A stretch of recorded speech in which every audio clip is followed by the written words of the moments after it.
Alors bonsoir à toutes et à tous. On va commencer cette soirée, donc la deuxième partie de cette soirée, donc la partie consacrée à l'enseignement sur le Kiezonedu, sur les points clés du Vajrayana. Je vais donc fermer les micros de tout le monde, ça sera plus simple. Voilà. Cette fois-ci, on va poursuivre donc la discussion, l'échange autour de ces points clés du Vajrayana. Les dernières fois, on a vu des choses importantes qui concernent les deux vérités, et toujours un peu dans cette même, disons, même sens ou même idée de réflexion. On va poursuivre et on va arriver à une partie du texte qui résume l'approche donc des sutras, des tantras. On verra ça tout de suite, mais tout d'abord nous allons commencer par une prise de refuge, développement de l'esprit d'éveil, en rappelant toujours, je pense que c'est pas inutile de le faire, qu'au moment où on prend refuge, on se place dans la juste intention, c'est-à-dire où on va considérer que à la fois celle ou celui qui donne les instructions, mais celle ou celui qui écoute ces instructions, eh bien nous développons tous ensemble cette juste motivation pour faire que cette écoute ou cette explication de l'enseignement puisse servir à l'obtention de l'éveil pour le bien de tous les êtres, sans aucune exception. Donc, bienvenue encore une fois à toutes et à tous, et nous commençons par la prise des vœux de refuge. Sangye chötang tsoge chönam la changchum paradu dane kyabsoje dage jen tsoge pe sonam ke chola benchri sangye drum paraisho semchen tamche dewa dang dewe ju dang den paraijurji Dungal dang dungal ge ju dang chol varai ju ji dungal me be de wa dang ba dang min chol varai ju ji nyering ja dang dang chol we dang nyom chen bo la ne varai ju ji Palen tsawe lama rinpo je dang ge je varai be me den chol Karen jembu gone je tsung te ko tsung to gen a zhong zal to sai che pe je jo je me to dang zhe zhang lin je ni de jen pa de seng ge xing tu ming de pe wa ye zhe gen nam dai jin lai je pa lai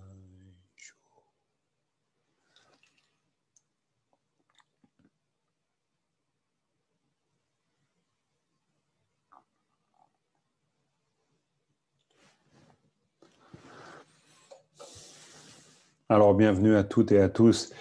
Je vous le répète, mais s'il y a des personnes qui viennent de nous rejoindre, donc on est là tous ensemble, là où nous sommes, comme toujours avec Zoom, mais tous ensemble pour partager ces réflexions, cet enseignement sur le Kiezonedu, ce texte sous forme poétique composé par Jöngon Köntrul et qui rappelle d'une manière très ciselée finalement et très concise les points clés de la pratique du Vajrayana, mais on l'a vu et on va continuer à le voir. Il y a à la fois des spécificités pour le Vajrayana, mais il y a aussi des généralités, mais qui sont aussi, on pourrait dire, spécifiques au Vajrayana, mais spécifiques à tous les véhicules. Ce que je veux dire par là, c'est que ce n'est pas stricto sensus réservé à la compréhension du Vajrayana.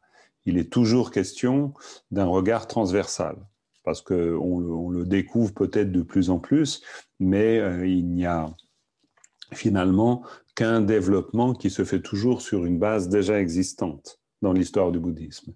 Donc on ne peut pas considérer le Mahayana comme opérant on pourrait dire, scission complète avec les véhicules qui précèdent.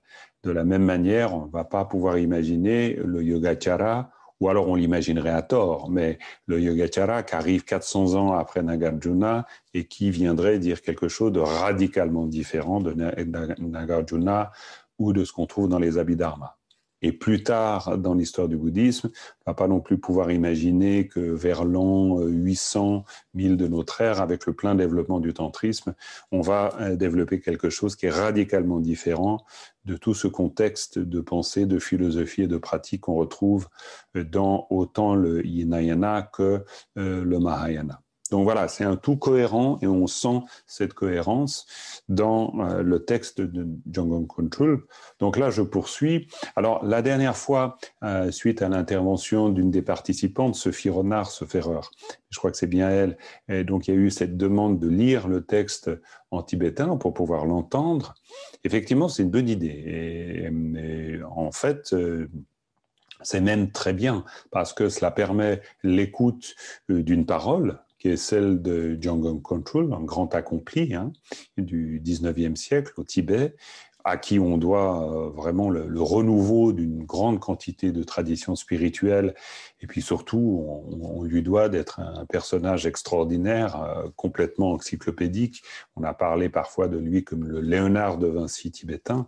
Et donc, il brille dans le firmament, on pourrait dire, de la lignée Kagyu. Donc, on lui doit énormément d'explications, de commentaires. Et puis, bon, voilà, il est vraiment, on pourrait dire, incontournable. Alors, entendre ces paroles en tibétain, c'est recevoir un peu de cette influence spirituelle ou la recevoir même totalement en fonction de nos voiles. Évidemment, si on en a peu, on l'entendra complètement et puis on en recevra complètement la bénédiction. Et donc, je vais énoncer d'abord la partie en tibétain, puis ensuite, on va voir donc dans le détail le sens de cette partie. Jugpe lam dolam ngalam ni Shupe tablang gyache tangmang yang, dikpa chi yang mija gewa che, rangsem dulam, doi nyamlen du. Voilà, je vais reprendre maintenant cette partie en français, bien sûr, et il nous dit ceci. On peut s'engager sur deux types de voies, les sutras ou les tantras. Maintes méthodes permettent de les suivre. Ne commettre aucun acte nuisible, pratiquer les vertus, dompter son propre esprit, résume la pratique des sutras. Alors là, avant, je parlais justement de ce contexte général, et on le retrouve, ce contexte général, complètement, étant donné que, bon, déjà, il énonce, alors il l'a énoncé finalement assez souvent, mais là, il le reprécise en disant qu'il y a deux types de voies, les sutras, les tantras. Donc là, il va à la fois souligner les points généraux qu'on retrouvera l'un dans l'autre, et puis aussi les spécificités. Donc, maintes méthodes permettent de les suivre. Ça, c'est typique de ce qu'on appellera tablam. Là, il le dit, shupe tabla, gyache dangman yang. Alors, shupe tab, c'est alors manière de les suivre, mais c'est aussi moyen, donc tab pour les moyens, tablam, la voie des moyens, lam, ça veut dire le chemin. On le retrouve par exemple dans Kagyu Menlam. On est en plein dans la période des Kagyu Menlam, donc Men, c'est l'inspiration, lam, c'est le chemin.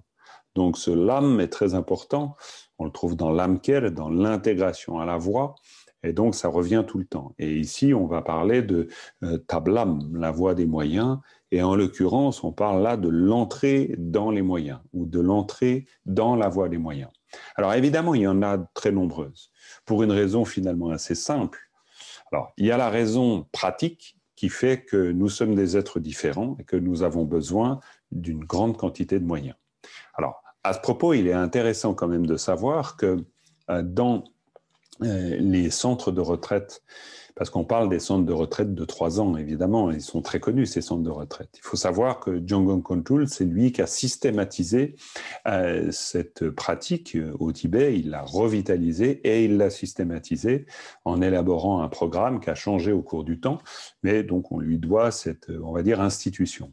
Alors, ce qui est intéressant de savoir, c'est que par exemple pour Lama Tongzang, quand il a fait sa retraite, et donc la retraite de 3 ans alors qu'il vivait à Sonada, en Inde, donc là on est vraiment à l'arrivée des Tibétains en exil, et bien dans son centre de retraite, ils étaient 12 Sefereurs, il y avait avec eux Bokar Rinpoche, qui était le Vajrakarya, le maître Vajra de la retraite, et parmi eux, il y avait ce qu'on appelle des mani lamas, c'est-à-dire des personnes qui n'avaient pas peut-être soit manque de disposition ou d'envie, je ne connais pas le détail, mais qui ne s'engageaient pas dans les pratiques des tantras. Ils faisaient pourtant une retraite de 3 ans, mais n'abordaient pas pourtant les grands tantras avec les grands yidam. Pour dire que, eh bien, cette voie des moyens, elle se comprend d'une manière tout à fait pratique. C'est-à-dire que nous n'allons pas tous passer par le même chemin. On le sait, c'est un peu une grosse évidence, mais c'est toujours utile de le rappeler. Pourquoi? Parce que ça nous permet de clarifier quand même 2-3 choses importantes. Quand on se retrouve dans la lignée Kagyu, on va entendre parler de pratiques qui sont, disons, d'abord renommées et qui peuvent apparaître comme extrêmement tentantes et parfois assez éloignées de nous. On peut en citer quelques-unes. Les Siyoga de Naropa, très connus. On peut parler du Mahamudra, aussi une pratique très connue, et on peut parler des grands yidam, comme Dorje Pamo, Chakra Samvara, Gyalwa Gyamtso. Donc voilà, au-delà de ces termes techniques, on peut aussi parler de la pratique de Chö, avec Machik. Donc on est là dans des univers chaque fois. Ces univers, c'est très important de les comprendre comme d'abord, un, n'étant pas antinomiques les uns avec les autres, et puis deux, comme permettant aux différents types d'individus que nous sommes de pouvoir s'engager dans un type de pratique et peut-être pas dans un autre. Donc il y a, alors, dans une retraite de 3 ans, on va toucher un peu à toutes les pratiques. Mais je dis un peu, parce que chacune mériterait un approfondissement gigantesque. Mais on peut très bien passer toute sa vie à ne faire que la pratique du Mahamudra et la pratique des Siyoga, ce qui était d'ailleurs une des traditions possibles. On peut trouver quelqu'un qui, au contraire, s'engagera dans les pratiques des yidam, donc avec ces techniques de visualisation que nous avons vues, grâce aussi à ce texte de Jungle Control, et puis qui ne s'adonnera qu'à cela. Donc, il y a multiples approches possibles. Et puis là, il y a aussi les sutras et les tantras. Et les sutras et les tantras proposent des approches très différentes. On va le voir ensuite, presque pas tout à fait en détail, mais on va le voir dans les instructions, par exemple, même sur Shiné, sur le calme mental. C'est-à-dire que cette différence, elle va apparaître dans la façon dont on va traiter les mouvements de l'esprit, dont on va comprendre aussi les pensées, ce que l'on fait avec, et surtout le type d'antidote. Il y a des antidotes très différentes dans un système comme dans l'autre. Mais à nouveau, là où il faut peut-être se méfier, c'est qu'il ne faut pas les mettre en antinomie. Je vais vous prendre un exemple très simple. On va parler du désir, par exemple.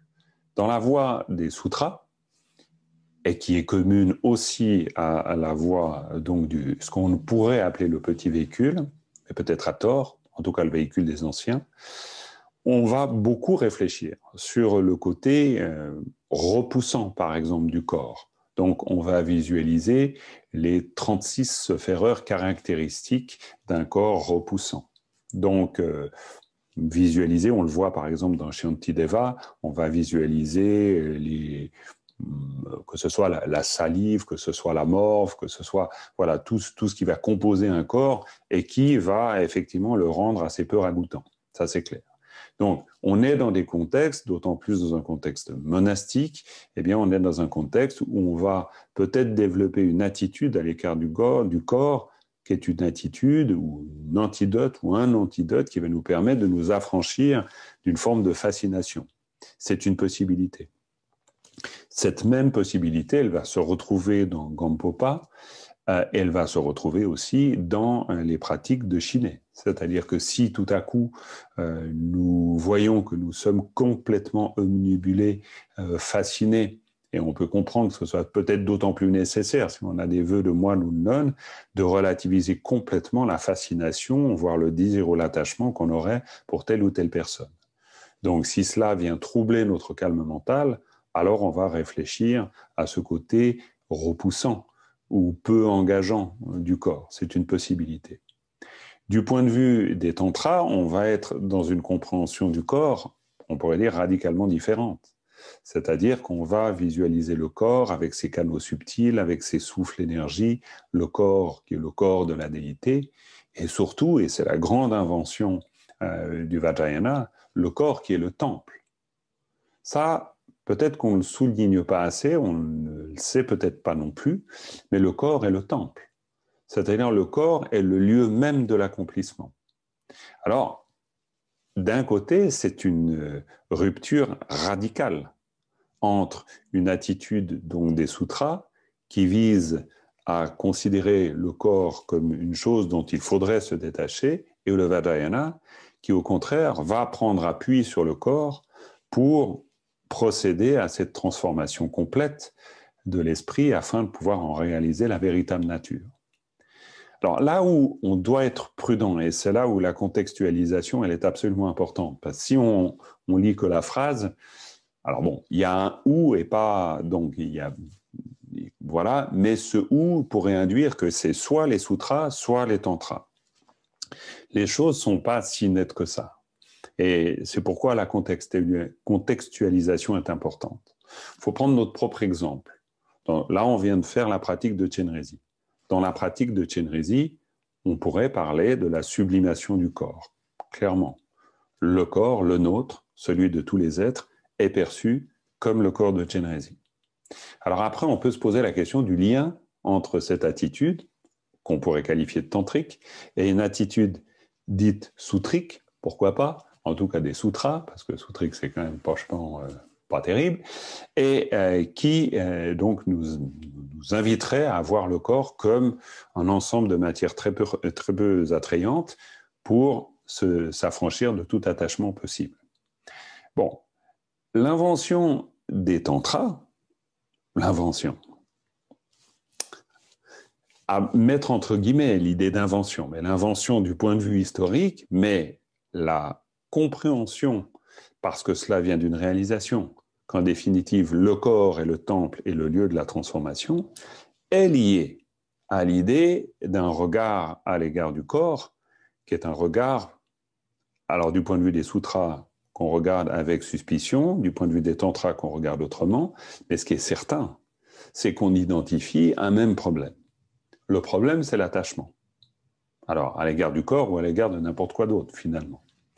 Alors là, il ne faut peut-être pas entendre l'attachement au sens, on va dire, étroit, strict et judéo-chrétien, parce qu'il y a une grande histoire du rapport au corps dans le judéo-christianisme, qui n'est pas tout simple, on le sait, on l'hérite aussi, cette vision-là des choses.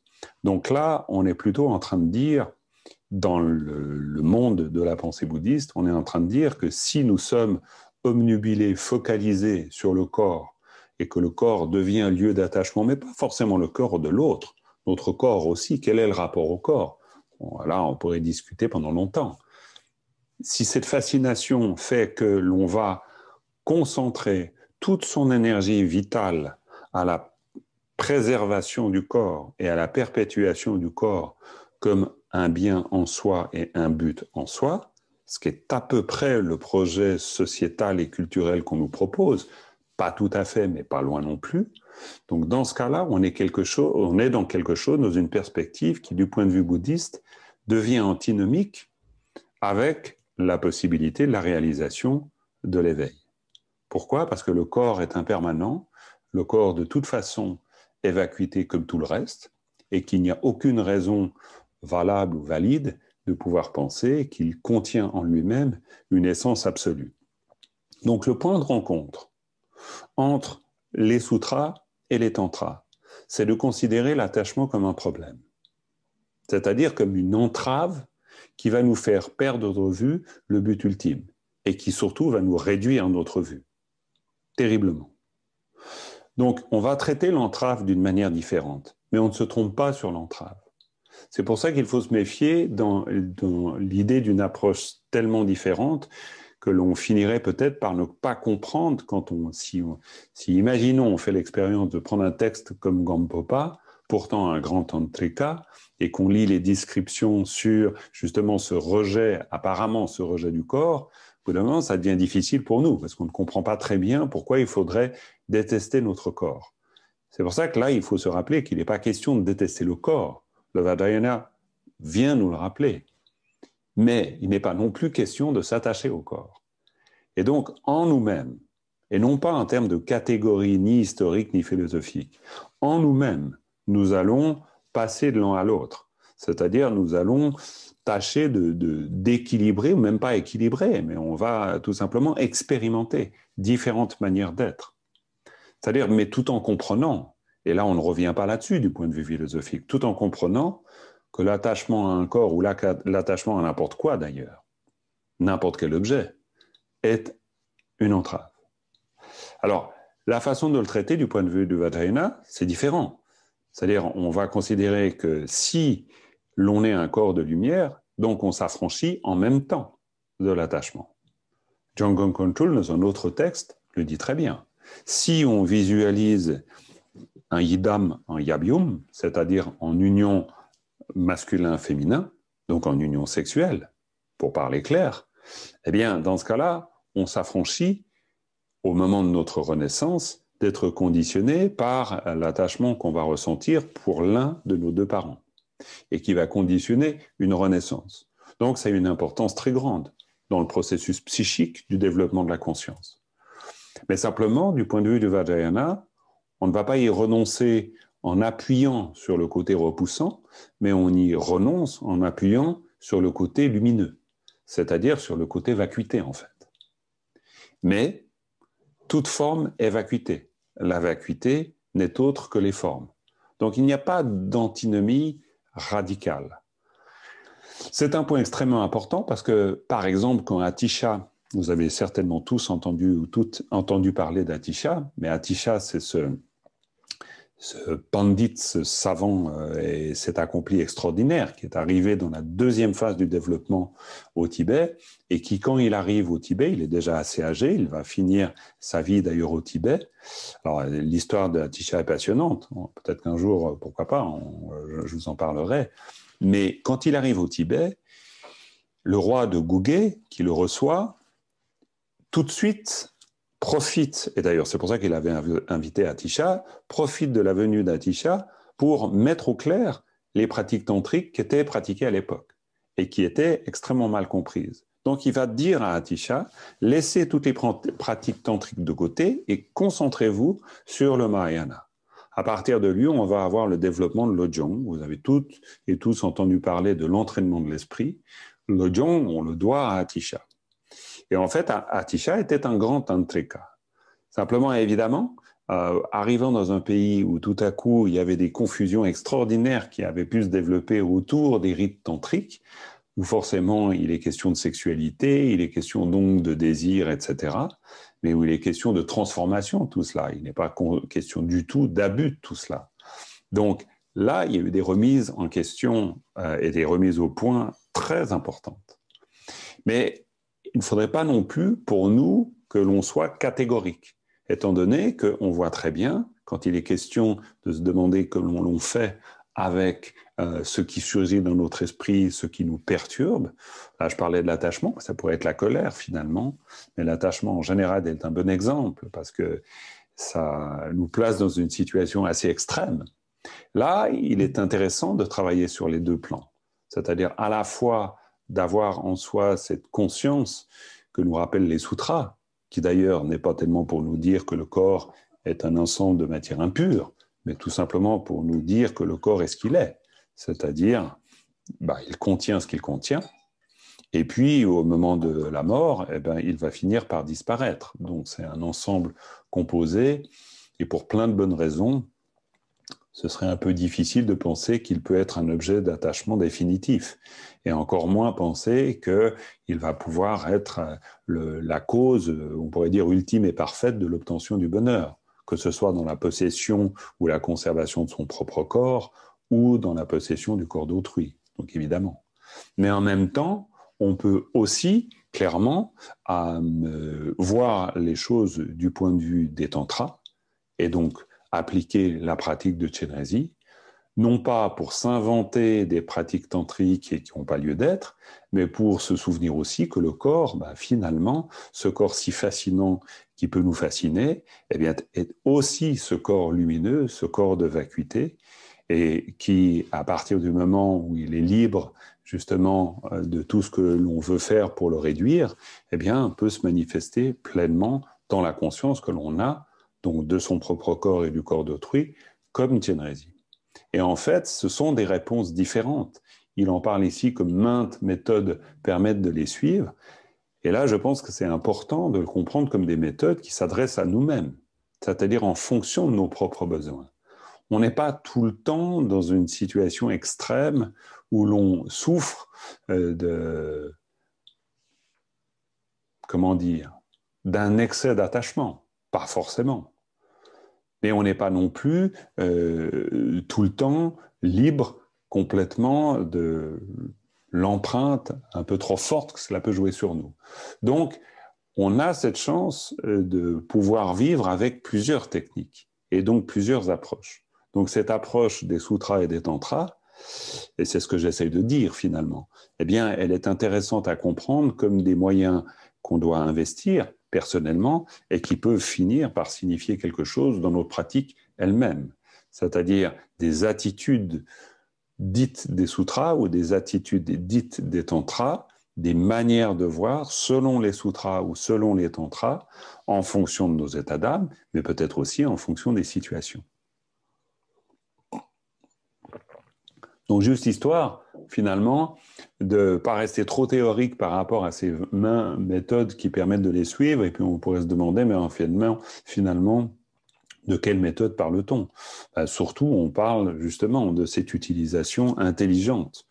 Prenons l'exemple, peut-être pour l'illustrer de manière un peu définitive, prenons l'exemple des moines et des nonnes. Les moines et les nonnes, peut-être qu'on ne le sait pas, mais ils ont d'abord et avant tout des vœux de libération individuelle. Donc, ça veut dire qu'ils ont des vœux qui sont ceux du Hinayana, en fait. Ils ont aussi des vœux tantriques, s'ils s'engagent dans les pratiques tantriques. Et ils ont aussi les vœux du Mahayana, c'est-à-dire comme nous tous, à partir du moment où on développe la bodhicitta. Donc, à l'intérieur d'un individu, vont coexister les trois véhicules. Donc, à l'intérieur d'un individu, et c'est pour ça que le moine ou la nonne représente cette coexistence absolument nécessaire, parce que carrément son mode de vie lui vient d'une part des sutras, mais sa pratique, si elle est tantrique, eh bien, lui vient aussi des tantras. Donc, de la même manière, nous tous, quand on prend les vœux de refuge, ce sont des vœux qui sont communs à toutes les voies du bouddhisme. Donc, ce sont des vœux du Hinayana, on pourrait dire, des vœux de libération individuelle. Mais à partir du moment où, comme on le fait quand on récite la prière de refuge au début de l'enseignement, ou dans la pratique de Chenrezig, c'est la même, on développe en même temps la bodhicitta. Donc nous prenons un vœu qui est celui du Mahayana. On est déjà en train d'empiler, on pourrait dire, ou de joindre, ou de faire coexister les deux approches. Puis quand on fait la pratique de Chenrezig, on est dans les tantras. Donc, on a tout intérêt à bien comprendre qu'il n'y a pas de rapport antinomique entre ces différents véhicules. Absolument pas. Vu que nous incarnons, c'est pour ça que je prenais l'image du moine ou de la nonne, parce que c'est carrément l'image avec les habits monastiques. Évidemment, les habits monastiques viennent des vœux de libération individuelle. On va développer une vie laïque à partir du moment où il y a le Mahayana qui émerge. D'autant plus laïque quand il y aura alors après le tantra, ou les tantras. Mais donc voilà, au sein de l'individu qu'on est, on va naviguer dans ces différents niveaux, on pourrait dire. Donc, ne commettre aucun acte nuisible, pratiquer les vertus, dompter son propre esprit, résume la pratique des sutras. Tout à fait, mais c'est là où il est important de se dire que justement, c'est pas parce que l'on fait la pratique de Chenrezig, c'est certainement évident pour tout le monde, forcément, mais on va laisser ça de côté. Donc, Janggon Ghotul le rappelle, parce que l'histoire du bouddhisme au Tibet, c'est aussi l'oubli, ce genre de choses. C'est pour ça que je vous racontais quelques éléments de la vie d'Atisha. Donc là, ne commettre aucun acte nuisible, pratiquer les vertus, dompter son propre esprit, résume la pratique des sutras, et ça, c'est ce que l'on trouve quand on va au Tibet, on regarde sur le fronton des monastères, partout, dans les tankas, les peintures murales, ça, c'est l'énoncé. Dikpa chi mija gewa che rangsen. Alors après, c'est formulé un peu différent, mais du lam doi nyamlendu. Donc il y a vraiment Dikpa. Alors on ne pratique aucune négativité. Ensuite, gewa, on développe la vertu, et puis Rangsem de l'âme ou de loi, c'est-à-dire on va maîtriser son propre esprit. Donc voilà, ça c'est notre pratique fondamentale sur laquelle ensuite on va greffer les autres compréhensions qui sont celles du Mahayana et du Vajrayana et qu'on retrouve à l'intérieur de nous-mêmes. Ensuite, il y a une autre partie. Alors, je vais procéder de la même manière. Je vous lis d'abord en tibétain. Teyang chukun sawa semi de tomani to ransem dulwane sem ammatulwe enyendrup tenche so tserap sa chang chang chup top mi juru semdul shepa nyunmong dulwa yin nyungmong dul tap pangjur shesum de nyunmong powa tunmong do yilam de cha mi do shedang champa tang temung nyem pro tendrel gumpe pang. C'est un très beau passage ici, alors je vous lis en français, et qui est très riche. Je pense qu'on n'aura pas du tout le temps de terminer ce passage ce soir, on le poursuivra mercredi prochain. Alors en français, puisque l'esprit est la racine de tous les phénomènes, commencez par le discipliner. Si vous ne maîtrisez pas l'esprit, récitez des mantras, faire des visualisations et accumuler pendant des vies ne vous conduira pas à l'éveil. Maîtriser l'esprit, c'est maîtriser les émotions. Les moyens d'y parvenir se résument à 3. Rejet, transformation et reconnaissance. Le rejet des émotions est l'approche ordinaire des sutras. Méditer sur la laideur pour contrer le désir, sur l'amour pour contrer l'aversion et sur l'interdépendance pour contrer l'obscurité mentale. Donc voilà, là il y a beaucoup à dire. Il y a déjà aussi, il y a cette... Avant, je faisais déjà mention d'une des techniques qui est évoquée, mais là, on voit vraiment, on voit comment s'entremêlent toutes ces différentes strates, en fait. Il commence par dire, puisque l'esprit est la racine de tous les phénomènes, commencez par le discipliner. Alors là, carrément, là, il y a des strates très clairement empilées. Pourquoi? Parce qu'on n'est pas du tout en train de vouloir discipliner l'esprit pour bien faire. Là, je vais vraiment préciser. Mais c'est un point extrêmement important. C'est-à-dire que toute la notion donc, de vertu comme de non-vertu, donc Dikpa Gewa en tibétain, Dikpa pour négativité, Gewa pour la vertu, eh bien, n'est pas de l'ordre d'une injonction morale. Alors, je précise parce qu'il faut bien comprendre ce point. Ce que je veux dire par là, c'est que le Bouddha, lui, ce qu'il nous exprime d'une manière très nette, c'est la notion d'effet. C'est-à-dire que l'on est toujours, et c'est la démarche fondamentale bouddhiste, on est toujours en train de voir comment œuvrer à l'établissement des causes du bonheur. Bonheur en soi, bonheur avec l'autre, bonheur pour autrui. Toujours. Donc, la négativité n'est pas vue comme un mal en soi, elle est vue comme cela qui conduit à la souffrance. Mais cela qui conduit à la souffrance est extrêmement important parce qu'on définit finalement très peu le cela qui conduit à la souffrance. On va rester volontairement vague, Dikpa. Ça ne veut pas dire qu'on ne va pas trouver la fameuse liste des 10 actes négatifs. Oui, c'est tout à fait clair. Simplement, on sait très bien, et nous sommes parfaitement placés pour le savoir, la négativité ne se résume pas à 10 actes. On peut en trouver plein. Et on peut regorger de perfection et d'inventivité quand il s'agit de décliner la négativité. Donc, il n'y a pas que 10 actes négatifs, évidemment pas.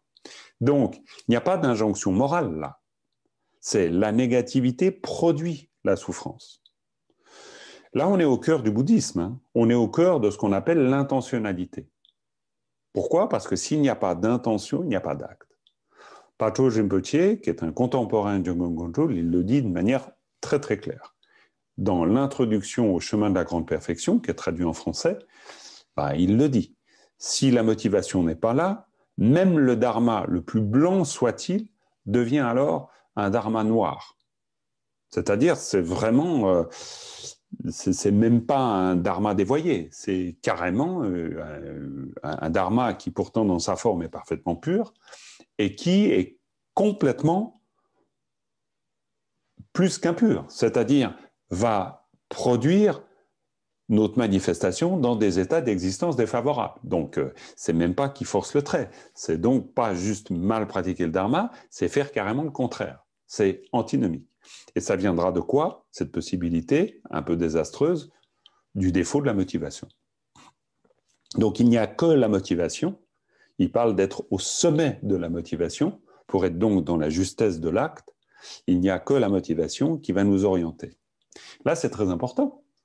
Parce que Jung Kongtrul, lui, il nous dit, puisque l'esprit est à la racine ou la racine de tous les phénomènes, commencez par le discipliner. La discipline, ce n'est pas juste ou strictement, on pourrait dire, ou exclusivement abandonner la négativité et accomplir la vertu, mais le discipliner ici, en tibétain, dolwa, dolwa c'est la maîtrise dans le sens de connaître l'esprit, l'avoir dompté, donc savoir qui il est, comment il fonctionne, et donc évidemment avoir cultivé l'intentionnalité, avoir cultivé la juste motivation. Il n'y a pas de dharma sans motivation. Donc, il est à la racine des phénomènes pour cette raison-là. Donc, quand il parle de la racine des phénomènes, il le dit au sens propre. Donc, Jung Kongtrul est, du point de vue philosophique, alors sans vous embêter avec des termes, mais il est complètement yogacara, là. Mais il est complètement un bouddhiste, évidemment. Le Bouddha, dans les sutras, dit tout est esprit. Tous les mondes sont esprit. Donc, il ne fait que citer cela. Mais en citant cela, bah, c'est très important, parce qu'il dit l'origine des choses, c'est l'esprit. Donc, les choses n'ont pas d'existence hors de l'esprit. Donc, quand avant, je viens de souligner ce fait, qu'il n'y a pas d'acte négatif en lui-même, on pourrait dire il n'y a pas d'essentialité du mal, comme il n'y a pas d'essentialité du bien, c'est parce que justement, c'est l'esprit qui est à la racine des phénomènes. Ce n'est pas une substance qui serait dans les phénomènes qui ferait que l'acte est en lui-même négatif ou que l'acte est en lui-même positif. Si c'est l'esprit qui est à la racine des phénomènes, ça veut dire que la manifestation est le résultat de l'esprit. Et que donc, le travail sur l'esprit, le travail sur la motivation, c'est ce qui va changer la réalité. Sinon, on serait dans un rapport moral, donc. Et il suffirait d'abandonner les actes négatifs pour penser donc faire le bien. Mais ça ne marche pas comme ça. Parce que ça ne peut marcher, cette attitude, on va dire, strictement morale, que si l'acte lui-même est porteur de la négativité. Donc si on abandonne évidemment le mal. Mais si la phrase nous dit « l'esprit est à la racine de tous les phénomènes », eh bien, le phénomène positif, c'est-à-dire le dharma, rappelons-nous que le dharma est illusoire. Hein. Le dharma ne représente pas un refuge ultime. Les textes sont clairs. On ne peut pas négocier avec ça. Donc, le dharma est une production illusoire, une production absolument nécessaire, mais une production illusoire. Donc, pour donner un sens au dharma, cela va dépendre de l'esprit. C'est l'esprit qui est à la racine. Sinon, ça voudrait dire qu'il suffirait de pratiquer quelque chose qui est estampillé vertueux pour être soi-même vertueux. Mais ce n'est pas comme ça que ça marche. On est bouddhiste, donc on a une responsabilité fondamentale dans l'établissement de ce qui est vertueux. Donc l'esprit est à la racine des phénomènes. L'esprit ne peut pas être à la racine d'autre chose. C'est une affirmation extrêmement importante. On ne peut pas passer comme chat sur braise là-dessus. Parce que sinon, on dirait, oui, bon, l'esprit est à la racine des phénomènes. Non, là, il faut vraiment l'intégrer. C'est-à-dire qu'à nouveau, avant, on voit que nous intégrons, nous en tant qu'individus, différentes démarches. Des démarches qui sont propres au Hinayana, des démarches qui sont propres au Mahayana, avec la bodhicitta, avec l'amour, la coopération. Des démarches qui sont propres au Tantra, avec le fait de commencer à associer la manifestation avec la vacuité, la clarté vacuité, la félicité vacuité, etc. Où donc on va se déplacer à travers la manifestation en comprenant que, comme dit Tilopa, le but n'est pas simplement de s'affranchir de l'apparence, mais c'est de s'affranchir de la saisie des apparences. Donc, le Vajrayana nous conduit là. Donc ça, c'est le jeu intérieur qui va se faire d'une manière subtile. Mais ce jeu intérieur n'est rendu possible que parce que l'esprit est la racine même de tous les phénomènes. Donc, le discipliner est fondamental par rapport à cet effort, ou par rapport à cette vue plutôt. Si vous ne maîtrisez pas l'esprit, réciter des mantras, faire des visualisations et accumuler pendant des vies ne vous conduira pas à l'éveil.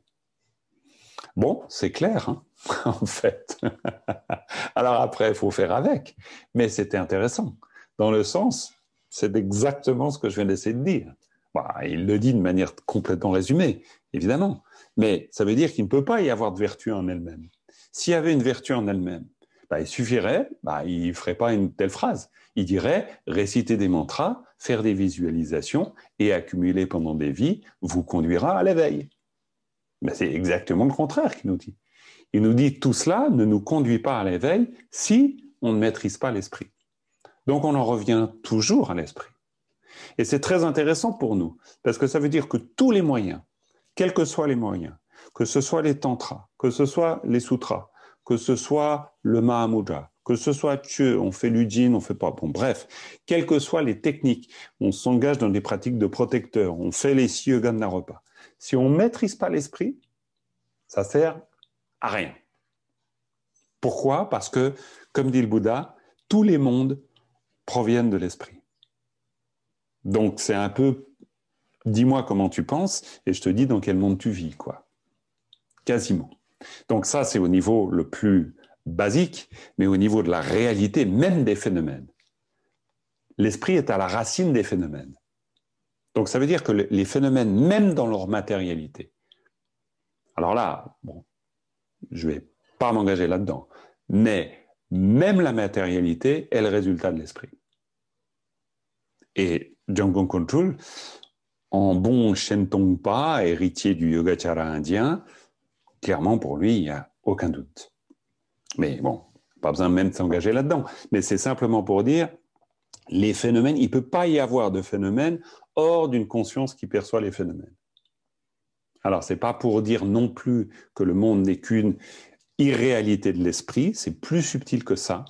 Mais s'il n'y a pas de conscience pour percevoir la matérialité, il n'y a pas de matérialité. C'est-à-dire qu'il n'y a pas de matérialité autonome au point de radicalement autonome par rapport à l'esprit.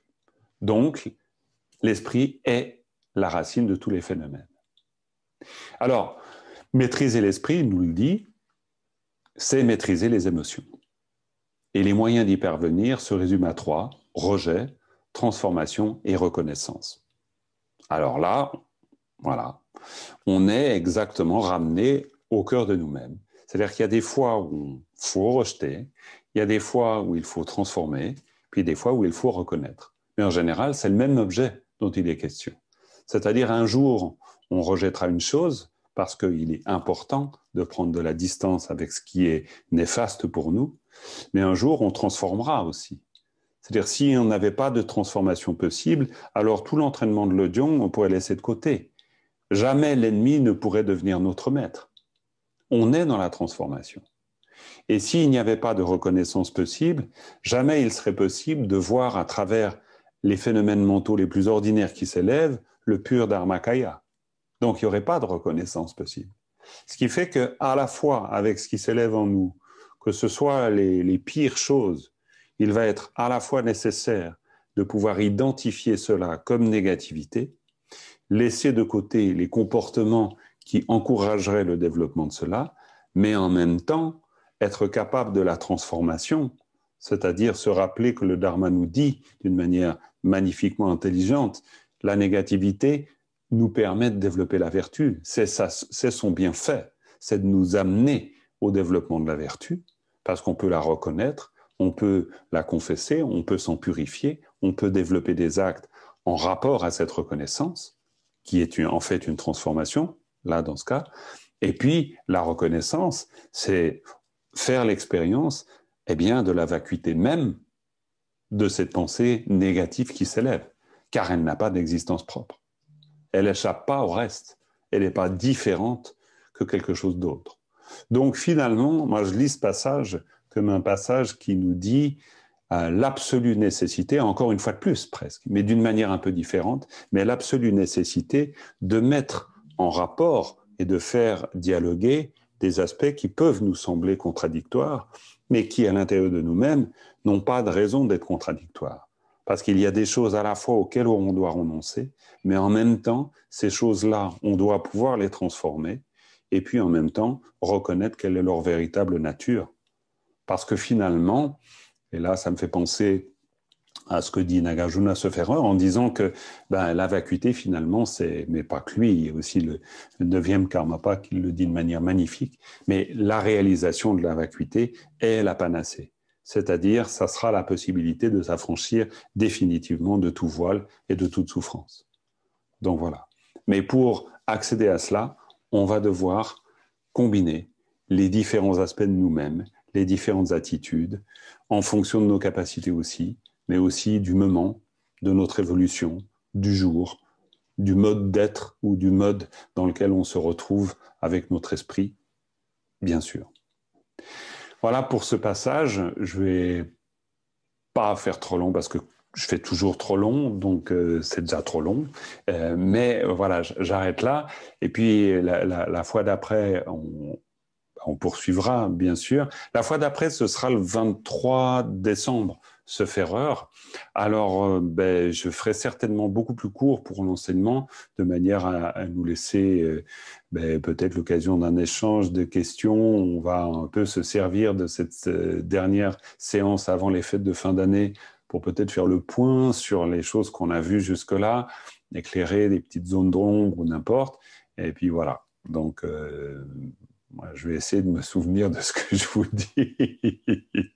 Et sinon, vous me le rappellerez en levant vivement la main. Voilà. Donc, on termine là. On termine bien sûr avec une dédicace pour dédier toute cette vertu qui fait qu'on s'adonne à cette réflexion, ce partage. Je vous rappelle qu'on est en plein dans la semaine des Kadumala, mais que vous pouvez faire l'expérience qui consiste à écouter en direct les moines en Inde qui récitent les prières de souhait. C'est vraiment une belle expérience. Je l'ai faite aujourd'hui et c'est vraiment comme nous là avec Zoom, on se retrouve tous ensemble, même si on est dans des lieux géographiques parfois très éloignés. On peut faire la même expérience avec ces prières de souhait. Donc c'est une belle chose, je vous encourage de le faire, c'est une belle manière de développer de la vertu et à tous les niveaux comme on l'a vu. Voilà, une dédicace tous ensemble. Sunam diye tamje zimbane tomne nyebe danam pamjene kegana jembala tuba sibe tsole doa dolwara isho.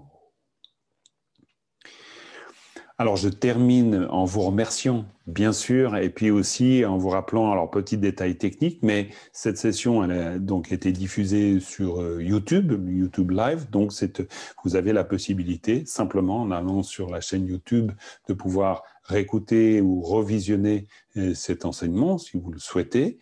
Et puis aussi, je vous invite aussi à visiter les pages de notre site. Il y a une page dons et offrandes. C'est une manière, en y allant, de pouvoir faire une offrande, un don, c'est un soutien pour ma petite personne bien sûr, mais à travers moi, c'est le soutien que l'on apporte au Dharma, aux conditions favorables qui nous permettent donc de réunir tout ce qu'il nous faut pour pouvoir partager ensemble le Dharma et puis donc développer ces conditions, cette générosité aussi qui est nécessaire pour que l'on puisse progresser sur le chemin et développer de la vertu, mais encore une fois, parvenir à réunir les conditions favorables à la pratique et à la transmission du Dharma. Donc merci pour cela, et puis surtout, bonne soirée, ça avant tout, et bonne semaine de Monlam ou pas de Monlam, que ce soit sous quelque forme que ce soit, bonne semaine, merci beaucoup à toutes et à tous, parce que vous faites vraiment exister ces réunions et qui sont précieux, vraiment. Donc, merci de tout cœur. À bientôt et bonne soirée.